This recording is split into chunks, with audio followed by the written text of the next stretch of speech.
The world was not destroyed by mistake or by surprise. It had been warned for a long time, but no one wanted to listen. Violence had become the law, evil dominated every thought, and the heart of man was utterly corrupted. Humanity had forgotten its creator and lived without fear, without limits, and without conscience, celebrating sin as if it were virtue. The earth was filled with blood, injustice, and cruelty, and with each passing day, evil grew unchecked. Then God looked at the creation and decided to put an end to that generation, cleanse the world with water and start anew. However, in the midst of that total darkness, there was one man who was different. A righteous man in his generation, a man who still walked with God when everyone else mocked him. His name was Noah. He was neither a king, nor a warrior, nor a famous prophet. He was an ordinary man with an obedient heart. God spoke to him clearly and revealed something unimaginable. A flood would cover the entire earth and destroy every living thing, but there would be only one way to be saved.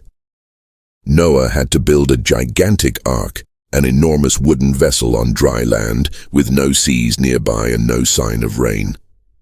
That order seemed absurd, but Noah believed. Without arguing, he began to obey.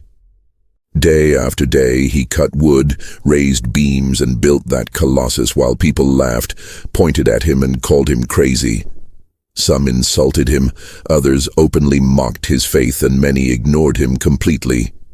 Each hammer blow was a warning that no one wanted to take seriously.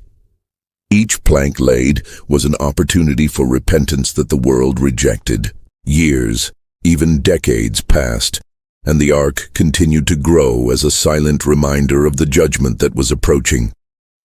No one changed. When the ark was finally finished, something unsettling began to happen. Animals of every kind started arriving in pairs, walking from every corner of the earth, guided by an invisible force that no one could explain. The atmosphere grew tense, the laughter vanished, and the mockery turned to fear. Noah, his wife, his sons, and his daughters-in-law entered the ark, carrying provisions to survive. And when the last of them crossed the threshold, God himself closed the door. Then the sky changed. The clouds darkened in a way never seen before, the wind began to roar violently, and a thunderclap shook the earth like a final warning. The first drop fell, then another, and another, until the sky broke open completely. It rained non-stop. Water gushed from the depths of the earth and poured down from above without ceasing. The rivers overflowed, the seas rose, and despair gripped humanity. Those who had mocked now screamed, ran, and pounded on the ark, begging to be let in, but the door was sealed. Mercy had reached its limit. The waters covered houses, fields, entire cities, and finally mountains. Everything that breathed outside the ark died. The world was reduced to a dark, silent ocean where life had once been. Inside the ark, Noah and his family listened to the roar of judgment as they floated above a destroyed planet. For many days, there was nothing but water and silence. Finally, the rain stopped, and the waters began to recede slowly. The ark came to rest on a mountain, and after the appointed time, the door opened.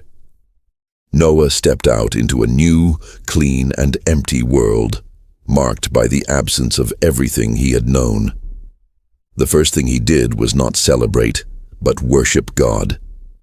Then God established an everlasting covenant with humanity, promising that he would never again destroy the earth with a flood, and as a sign he placed a rainbow in the sky. The flood was not just destruction, it was a warning, a lesson, and a promise that still resonates today. For just as the world was once judged, it was also saved by the obedience of one man. And the question remains alive for every generation. If the flood were to begin right now, would you be inside the ark or outside?